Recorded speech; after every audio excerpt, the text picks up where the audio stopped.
The alarm screamed through the bridge of the patrol ship. Captain Jaxon Ward looked up from his morning coffee. Red lights flashed across every screen. "What now?" Ward asked. Amy Torres, his first officer, tapped her console. "Priority message from Earth Command, Captain. They want us back immediately." Ward set down his cup. In 5 years of patrol duty, he had never received a priority message. "Show me." The main screen lit up with Admiral Stone's face. The old man looked tired. "Ward, drop everything. Return to Earth now. The Galactic Council has summoned us." "The Council?" Ward stood up. "What do they want?" "They're giving us an ultimatum. Come home. We need you here." The message ended. Ward looked at his crew. Jake Miller sat at the pilot station, already plotting a course back to Earth. Lisa Park worked at her engineering console, her fingers flying over the controls. Ryan Cole checked weapons systems, even though they wouldn't need them. "Jake, how fast can we get home?" 3 days at maximum speed, Captain." "Make it 2. Push the engines." Torres moved closer to Ward. "Captain, the Council hasn't summoned humanity in 50 years. This can't be good." Ward nodded. The Galactic Council ruled over 200 species. They tolerated humans, but barely. Most council members saw humanity as primitive and unpredictable, too violent, too chaotic, too dangerous. "Lisa, what can our engines handle?" The engineer looked up. "I can give you 20% over maximum, but it'll be rough." "Do it." The ship lurched as Jake engaged the new speed. Stars streaked past the windows. Ward grabbed the command chair as the deck shook. "Amy, dig into the databases. Find out why the Council wants us." Torres worked for an hour before she found something. Her face went pale. "Captain, you need to see this." She put the information on the main screen. Council meeting records, classified documents, voting patterns. "They've been planning this," Torres said. "Look at these votes. Motion to restrict human trade routes. Motion to limit human colony expansion. Motion to reduce human military forces." Ward read through the data. "They're boxing us in. It's worse than that." Torres highlighted more text. "Councillor Zarkon has been pushing for our complete removal from civilized space. He calls us a contamination." The bridge fell silent. Everyone understood what that meant. If the Council expelled humanity, they would lose access to jump gates, trade routes, and protection. Earth and the colonies would be isolated, defenseless. "There's more," Torres said. "Ambassador Harper sent a private message. He says you've been specifically requested." "Me?" Ward frowned. "Why?" "He doesn't know, but Zarkon mentioned your name 3 times in the Council session." Jake called out from his station. Dropping out of hyperspace in 10 seconds. Earth appeared on the screen.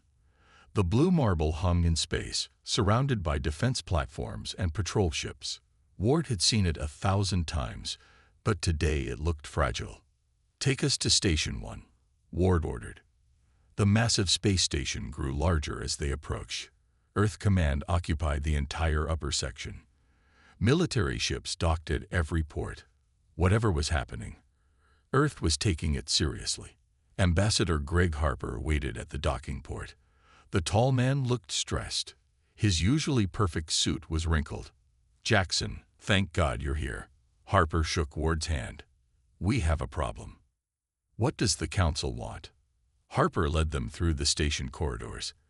"They say humanity must prove its worth to remain in galactic society. They've designed a test." "What kind of test?" "An impossible one." Harper stopped at a conference room door. "They want someone to retrieve an artifact from the dead zone." Ward felt his blood turn cold. Every spacer knew about the dead zone. No ship that entered ever returned. The region defied all known physics. Sensors failed. Communications died. Ships simply vanished. "That's suicide," Ward said. "Yes." Harper opened the door. "And they want you to go." The conference room felt cold. Ward sat across from Admiral Stone and Ambassador Harper. A hologram of the Galactic Council chamber floated between them. "Play the recording," Stone said. The hologram came to life. The council chamber appeared vast and circular. 200 species sat in tiered rows. At the center stood Zarkon, a tall creature with gray skin and 4 arms. "Humans have polluted our galaxy long enough," Zarkon's translator buzzed. "They bring chaos wherever they go. Violence, disorder, unpredictability." Another council member stood. This one looked like a giant praying mantis. "The humans deserve a chance to prove themselves." "Then let them prove it." Zarkon spread his 4 arms. "I propose a test. The ancient artifact in the dead zone. If humans can retrieve it, they may stay. If they fail, they leave our space forever." The council voted. 144. 60 against. The recording ended. Ward leaned back. "They know it's impossible." "Of course they do," Harper said. "No ship has ever returned from the dead zone. 12 species have tried. All failed." "What's this artifact?" Stone pulled up another hologram. A strange object appeared, covered in symbols no one could read. "We don't know. The council says it's important to galactic history, but they won't say why." "This is about getting rid of us," Amy Torres said from the corner. She had been quiet until now. Zarkon found the perfect excuse. Ward studied the dead zone map. The region looked like a wound in space. Sensors showed nothing, just emptiness. "What happens if I refuse?" "Earth gets expelled immediately," Harper said. "All humans must leave council space within 1 solar year. No access to jump gates. No trade. No protection." "And my crew?" "Your choice," Stone said. "But Ward, I won't order anyone on this mission. It has to be volunteers." Ward thought about his crew. Jake Miller, the best pilot he'd ever known. Lysa Park, who could fix anything. Ryan Cole, who'd saved his life more than once. And Amy Torres, who always saw 3 steps ahead. "I'll ask them," Ward said. He found his crew in the station lounge. They stopped talking when he entered. "I assume you heard," Ward said. Jake nodded. "Dead zone. Suicide mission. Save humanity. The usual Tuesday. I won't order anyone to come." Ryan Cole laughed. "Captain, when have we ever let you do something stupid alone?" "This is different. No one comes back from the dead zone." Lysa Park looked up from her tablet. "Actually, Captain, I've been studying the records. Every ship that entered the dead zone followed council protocols, standard flight paths, regulation speeds, approved technology. So maybe that's the problem. Council ships are predictable. They follow patterns. What if the dead zone responds to patterns?" Amy Torres caught on first. "You're saying we need to be unpredictable. Human." "Exactly," Lysa smiled. "The council banned half our technology for being too dangerous. Our jump drives work differently. Our shields operate on chaos theory. Our weapons are completely insane by council standards." Ryan finished. Ward looked at his crew. "You're all volunteering." "Someone has to keep you alive," Jake said. "The Endeavor needs modifications," Lysa said. "I'll need the banned tech from Earth's black sites, the stuff they made us lock away." "That's illegal," Harper said from the doorway. "So is genocide," Amy replied. Harper sighed. "I'll get you clearance. Admiral Stone will provide whatever you need." Counselor Veltar appeared on the conference room screen. The blue-skinned alien looked troubled. "Captain Ward, I voted against this test. It serves no purpose but extinction." "Then why didn't the council stop it?" "Because Zarkon is clever. He frames this as justice, as order. Many species fear humanity's chaos. They don't understand that chaos brings growth." "Any advice?" Veltar leaned closer. "Trust your instincts. The dead zone is not what it seems. And Captain, Zarkon expects you to fail. Prove him wrong." The connection ended. Ward turned to his crew. Their faces showed no fear, only determination. "When do we leave?" Jake asked. "Tomorrow." "Lisa, get those modifications started." The Endeavour dropped out of hyperspace at the edge of the dead zone. Ward stared at the view screen. The region looked wrong. Space itself seemed to twist and bend. Stars disappeared and reappeared in different positions. "Sensors are going crazy," Amy Torres reported. "I'm reading gravity wells that shouldn't exist, energy signatures that make no sense." Jake Miller gripped the flight controls. "Captain, the navigation computer is having a breakdown. It can't plot a course." "Then fly manual," Ward said. "Manual. Into that." Jake pointed at the swirling chaos ahead. "Lisa, how are our modifications holding up?" The engineer checked her displays. "The chaos shields are stable. The experimental drive is ready. But Captain, once we enter, we can't communicate with Earth. We'll be alone." Ward nodded. He expected that. Every ship that entered the dead zone lost contact immediately. "Ryan, weapons status." "Quantum torpedoes loaded. Plasma cannons charge, though I'm not sure what we'd shoot at in there." Ward took a deep breath. "All right. Take us in." Jake pushed the throttle forward. The Endeavour moved toward the dead zone. The moment they crossed the boundary, everything changed. The ship shuddered. Alarms screamed. The view screen showed impossible colors. Space folded in on itself.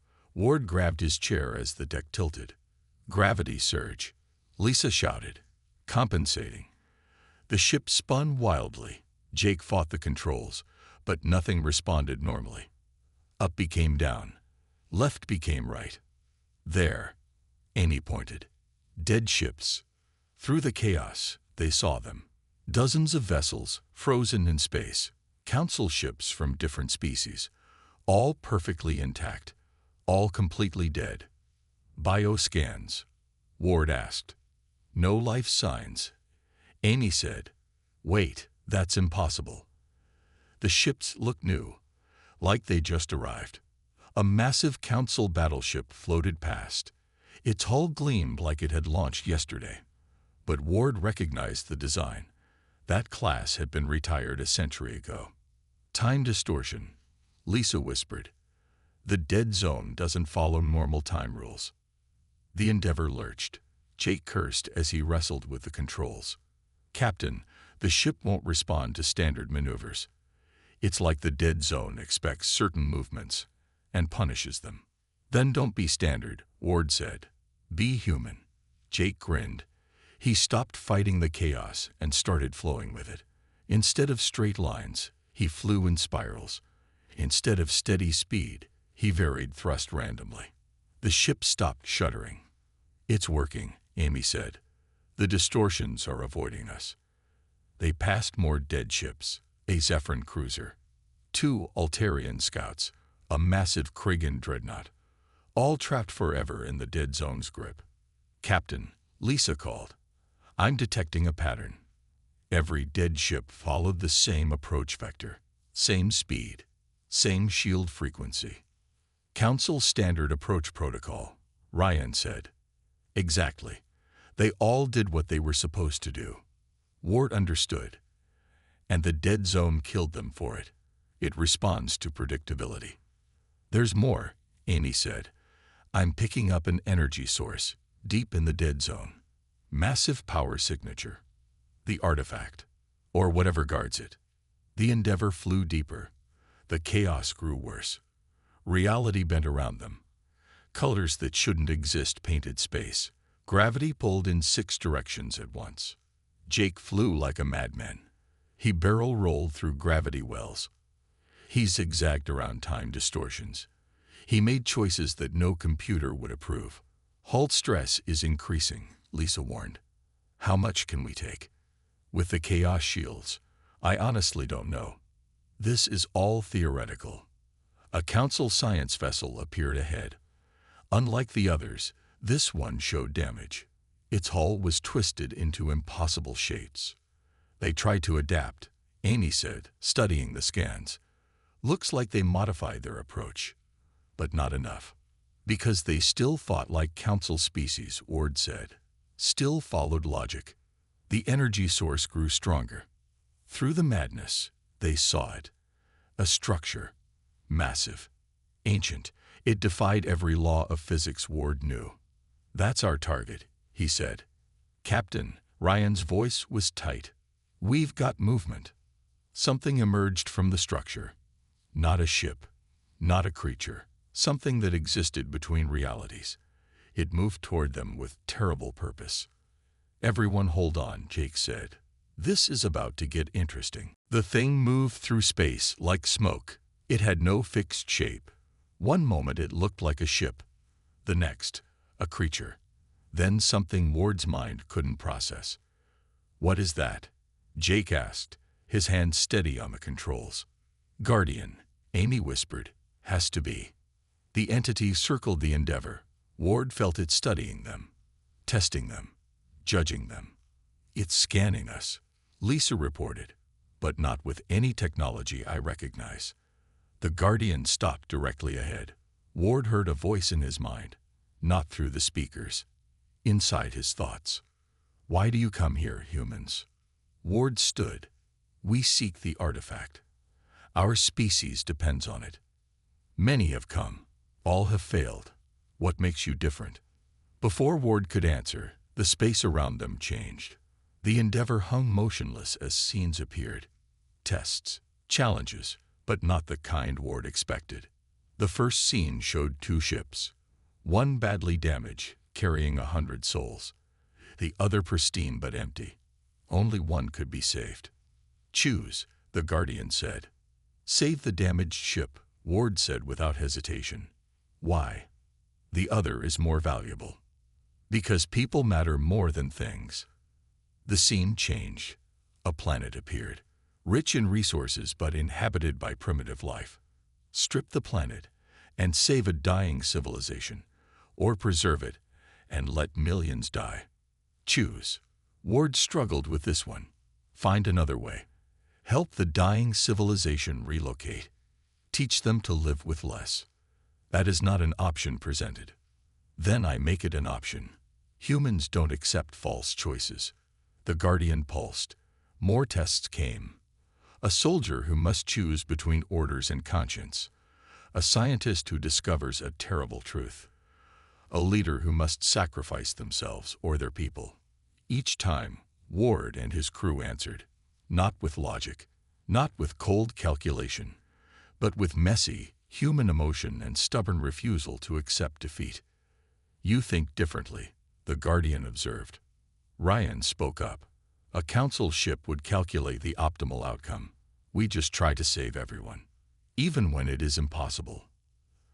Especially then, Jake said. The tests grew harder. A child's life against a planet's future. Peace bought with genocide. Order maintained through oppression. Amy analyzed each scenario. These aren't just moral tests. They're psychological profiles. It's learning how we think. Let it, Ward said. We have nothing to hide. Lisa noticed something. Captain, the other ships. They're still here, still trying to pass these tests. Their crews made choices based on logic and protocol. And they're trapped forever, Ward realized. Because they gave the expected answers. The Guardian shifted closer. You understand. The others followed patterns. Predictable responses. Optimal solutions. You chaos-touched humans. You create new options. Is that what you want? Ward asked. Chaos. Not chaos. Growth. Change. Evolution. The galaxy has stagnated. Species follow ancient patterns. They have forgotten how to adapt. More tests came. But now Ward understood. The Guardian didn't want correct answers. It wanted proof that humans could think beyond established patterns, that they could face the impossible and find new paths. My creators built this place as a filter, the Guardian explained, not to find the strongest or smartest, but to find those who could break free from predictable thinking. And if we pass, then you receive what you came for, and more. The final test appeared. The Endeavor faced a choice: destroy the Guardian and take the artifact by force, or trust an ancient entity that had killed hundreds. Well, the Guardian asked. Ward looked at his crew. They nodded. We trust you, Ward said, not because logic demands it, but because sometimes faith matters more than facts. The Guardian pulsed with light. You are the first to pass. In 10,000 years, you are the first. The structure ahead opened. Inside, the artifact waited, but Ward sensed there was more. The real prize wasn't the object. It was what they'd learned. Go, the Guardian said. Claim your reward. And know this: your species represents what the galaxy has lost, what it must find again. The Endeavor moved forward into the structure. Behind them, the trapped ships began to fade, their crew's spirits finally free. Inside the structure, everything glowed with soft blue light. The Endeavor docked at a platform that appeared from nowhere. Ward led his crew through empty corridors that hummed with ancient power. These walls, Lisa touched the surface. They're not metal or stone. They're something else, something that exists between states of matter. They reached a central chamber. The artifact floated in the center. Not just one object, but thousands of tiny crystals forming a complex pattern. Each crystal pulsed with information. It's beautiful, Amy breathed. Ward approached carefully. The moment he touched the artifact, knowledge flooded his mind. Images, history, truth. He saw the galaxy's past, the first intelligent species called the architects. They built wonders, created life, seeded worlds. But they made one mistake. They achieved perfection. Captain, Ryan noticed Ward's expression. I see it all, Ward whispered. The architects became so ordered, so logical, that they stopped growing. They couldn't adapt when the universe changed. They died not from war or disaster, but from stagnation. The visions continued. New species arose. Some learned from the architect's mistake. They kept chaos in their hearts, unpredictability in their souls. But over time, Order won. The Galactic Council formed.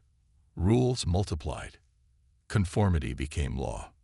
The Council knows, Ward said. They know what happened to the architects, but they're repeating the same mistake. Amy interfaced with the artifact through her scanner. Captain, this isn't just history.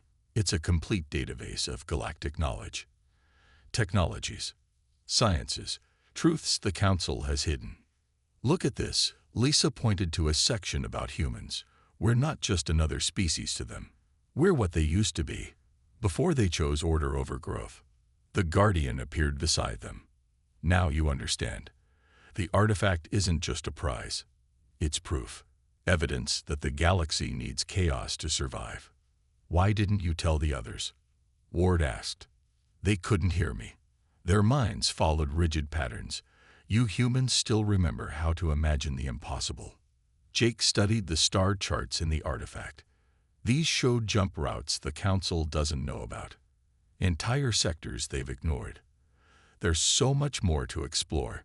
The Council fears exploration. The Guardian said, fear leads to control. Control leads to stagnation. Your species still dreams of the unknown. Ryan found military data. They'd been suppressing technologies, weapons, defenses, anything too creative or unpredictable. Of course, the Guardian nodded. Order demands predictability. Your quantum torpedoes, chaos heals, intuition-based navigation. These threaten their control. Ward understood everything now. This was never about proving humanity's worth. It was about finding someone who could break the cycle. Yes, the architects left this place as a safeguard. When species become too ordered, too predictable, the dead zone activates. It waits for chaos-touched minds to claim the truth. And now, Amy asked, now you must choose. Keep this knowledge secret and save only humanity, or share it and risk everything. Ward didn't hesitate. We share it. The galaxy needs to know. The Guardian pulsed with approval. The architects would be proud. You choose growth over safety, change over comfort. Lisa downloaded everything into the Endeavor's computers. Captain, this will change everything. Technologies, histories, proof of the Council's manipulation. The Council won't accept this, Ryan warned. They'll fight to maintain control. Some will, the Guardian agreed, but others hunger for growth. They've felt the stagnation. Your message will wake them. The artifact condensed into a single crystal that Ward could hold. It felt warm, alive, full of possibility. Go, the Guardian said. The dead zone will release you. Share the truth. Remind the galaxy that perfection is death. That chaos brings life. The structure began to fade. The trapped ships outside vanished completely. Their long vigil ended. The dead zone itself started to change. The chaos remained, but now it felt different, welcoming to those who embraced uncertainty. Will we see you again? Ward asked the Guardian. Perhaps, when the galaxy needs another reminder, when order threatens growth again. The Endeavor lifted off. Jake flew them out of the dead zone. This time, the journey felt different. The chaos helped them instead of hindering. They weren't fighting it anymore. They were dancing with it. The Endeavor emerged from the dead zone into normal space. Immediately, proximity alarms screamed. Council warships surrounded them. Hundreds of vessels, weapons charged and aimed. They were waiting, Jake said. Ward wasn't surprised. Open a channel. Zarkon's face appeared on screen. His forearms spread in mock welcome. Captain Ward, we expected you to die. How disappointing. We completed your test. We retrieved the artifact. Impossible. No one survives the dead zone. Ward held up the crystal. It pulsed with blue light. Zarkon's expression changed from smug to fearful. You have no idea what you carry, Zarkon hissed. That artifact belongs to the Council. Surrender it immediately. It belongs to everyone, Ward said. Guards, prepare boarding parties. Take that ship. Amy worked at her station. Captain, I'm receiving encrypted signals. From inside the Council fleet, some ships are hesitating. Ward understood. They want the truth too. Lisa's fingers flew over her console. The artifact is interfacing with our systems. It wants to broadcast. Let it. No. Zarkon screamed. All ships, open fire. Destroy the Endeavor. But something strange happened. Not all ships obeyed. A third of the fleet held their fire. Others powered down weapons. Confusion spread through the Council forces. The artifact pulsed brighter. Through the Endeavor's transmitters, it sent its message across the galaxy. Every world, every ship, every mind that could receive it heard the truth. The history of the architects. Their fall from perfection. The Council's suppression of growth. Humanity's role as chaos bringers. All of it broadcast in seconds. On the screen, Veltar appeared beside Zarkon. Stand down, Counselor. The truth is out. Traitor. Zarkon's gray skin flushed purple. You planned this. I hoped for it, Veltar admitted. We've stagnated for too long. The humans showed us what we've lost. Ships began switching sides. Council vessels turned their weapons away from the Endeavor. Some aimed at Zarkon's flagship instead. You don't understand, Zarkon pleaded. Order keeps us safe. Rules prevent chaos. Without control, we grow, Veltar interrupted. We explore. We become more than we are. Greg Harper's face appeared on another screen. Behind him, Earth's command center buzzed with activity. Ward, the message is spreading. Colony worlds are responding. Species we've never heard from are coming forward. Suppress the signal, Zarkon ordered. But his crew wasn't listening anymore. They stared at their screens, learning truths hidden for millennia. Ryan reported from Tactical. Captain, more ships arriving. But they're not military. Science vessels. Explorers. Ships we didn't know existed. The hidden parts of galactic society emerged, species who had quietly resisted the Council's order, individuals who had kept creativity alive. They came to witness the change. "You've doomed us all," Zarkon said. "Without order, without control, the galaxy will fall into chaos." "No," Ward replied. "It will grow, change, become something new, something better." The artifact projected an image. The galaxy as it could be. Not ordered perfection, but dynamic growth. Different species working together while maintaining their uniqueness. Chaos and order in balance. "This is what the architects wanted," the Guardian's voice echoed through the transmission. "Not their sterile perfection, but living imperfection. Growth through challenge. Evolution through diversity." More Council ships switched sides. Zarkon's support crumbled. His own crew began to question. They saw the dead civilizations that had chosen safety over growth. They saw humanity's success through embracing uncertainty. Veltar spoke to the galaxy. "The old Council is finished. We need a new way. A balance between order and chaos, between safety and growth. And humans will help lead it," someone said. A Krigan commander. A species that had always supported strict order. "They remember what we forgot." Ward felt the weight of the moment. Humanity had gone from facing extinction to helping reshape galactic civilization. All because they refused to think inside the box. "The dead zone is opening," Lisa announced. It's creating new jump points, paths to unexplored space." The Guardian had one last gift. The universe was bigger than anyone knew. And now, the galaxy was ready to explore it. Zarkon's image faded. His ship retreated with the few vessels still loyal to the old ways. News of the truth spread like wildfire. On 1,000 worlds, suppressed populations rose up. Not with violence, but with hope. Species the Council had labeled too chaotic emerged from hiding. Ward watched from the Endeavor's bridge as the galaxy transformed. Mining worlds threw off their overseers. Science colonies opened forbidden research. Artists created works banned for centuries. "Report from Altair System," Amy announced. The workers stopped following Council production quotas. They're building ships of their own design.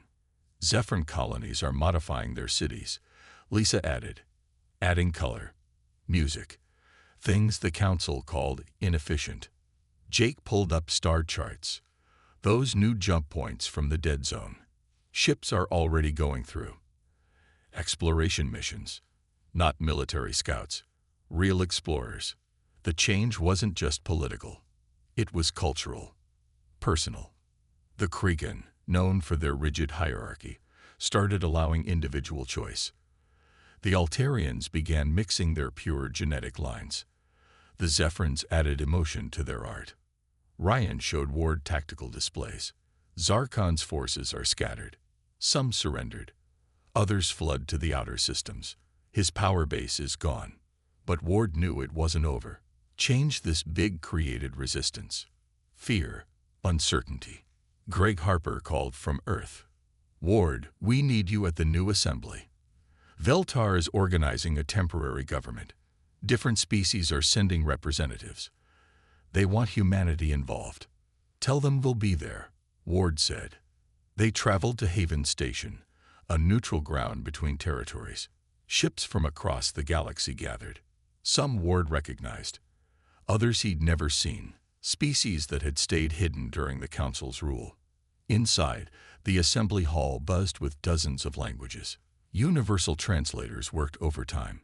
Ward saw former enemies talking, sharing ideas, planning futures. Veltar stood at the center. "Friends, we face a new beginning."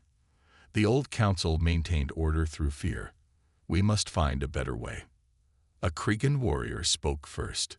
"My people value strength, but we learned strength can mean more than force. Humans showed us strength and adaptability." An Altarian scientist stood. "We worshipped logic, but pure logic leads to stagnation. We need the chaos of creativity." Speaker after speaker shared similar thoughts. The truth from the artifact had changed minds across species. They saw where pure order led. They wanted balance. What about those who resist? Someone asked. Zarkon still has followers. Ward stood. Let them go. Build their perfect ordered worlds if they want, but they can't force it on others anymore. And if they attack? Ryan answered from the human section. Then we defend ourselves. But we don't conquer. We're done with empires telling others how to live. The assembly worked for days. Ward watched species who'd never cooperated build something new. Not a council that ruled from above. A confederation that grew from below. Lisa helped design new technologies. Communications that connected worlds without controlling them. Defenses that protected without threatening. Transportation that opened paths instead of restricting them. Jake trained pilots from different species. He showed them human flying techniques, unpredictable patterns, intuitive navigation, creative problem solving. They struggled at first, then thrived. Amy coordinated information networks. The artifact's knowledge spread freely. No more hidden histories. No more suppressed technologies. Truth became the foundation of the new order. We'll make mistakes, Veltar admitted during one session. Chaos brings problems order avoids. But it also brings solutions order can't imagine. Ward replied. Slowly, a new system emerged. The Galactic Alliance, not based on control but cooperation. Not ordered by rules but guided by principles. Growth over safety. Diversity over conformity. Balance over extremes. Some species chose more order. Others embraced more chaos. But none could force their choice on others. The galaxy became a tapestry of different approaches. Look, Jake pointed to a display showing new exploration data. 17 new systems discovered this week. More than the Council found in a decade. Ward smiled. Humanity had nearly faced extinction. Instead, they helped birth a renaissance. The galaxy was young again, ready to grow, ready to explore, ready to become more than anyone imagined. The last reports showed Zarkon's followers settling in remote systems, building their ordered societies. Ward wished them well. They'd chosen their path. The rest of the galaxy had chosen another. 3 months after the Alliance formed, Ward stood on the observation deck of the Endeavor. The ship floated near the edge of known space. Through the window, he watched the new construction. Jump gates leading to unexplored regions. Research stations studying the unknown. Ships from 20 species working together. Amy joined him. The latest reports are in. 17 more species have joined the Alliance. Even some of Zarkon's old supporters are changing their minds. Because they see it works, Ward said. Order and chaos in balance. Growth without destroying stability. The Council never understood that, Amy said. They thought chaos meant destruction. Sometimes it does, but it also means creation, innovation, life. Jake's voice came over the intercom. Captain, we're receiving a message. It's different. Ward and Amy went to the bridge. On the screen, a strange signal played. Not words, not images, something deeper. Ward felt it in his mind like the Guardian's voice. It's from beyond the new jump points, Lisa said. Someone or something is out there, waiting. The crew gathered. They'd been offered positions in the new government. Comfortable jobs on safe worlds. Each had turned them down. So, Ward asked, ready for another adventure? Ryan grinned. Someone has to go first. Might as well be the chaos-touched humans. The Alliance needs explorers, Amy added. Pioneers to push boundaries, find new friends, new challenges. Jake already had his hands on the controls. Course plotted to the nearest new jump point. Just say when. Ward thought about how far they'd come. From facing extinction to leading the galaxy's rebirth.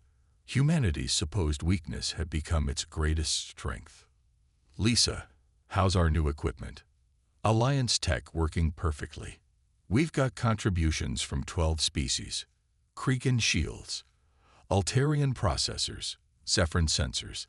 even some voluntary donations from former council worlds. And our human chaos generators. Lisa laughed, still confusing the hell out of everyone. But they work. Ward made his decision. Send a message to Earth. Tell them the Endeavor is beginning long-range exploration.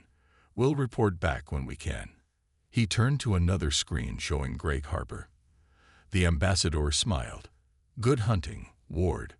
Show them what humanity's curiosity can accomplish. Any orders from the Alliance?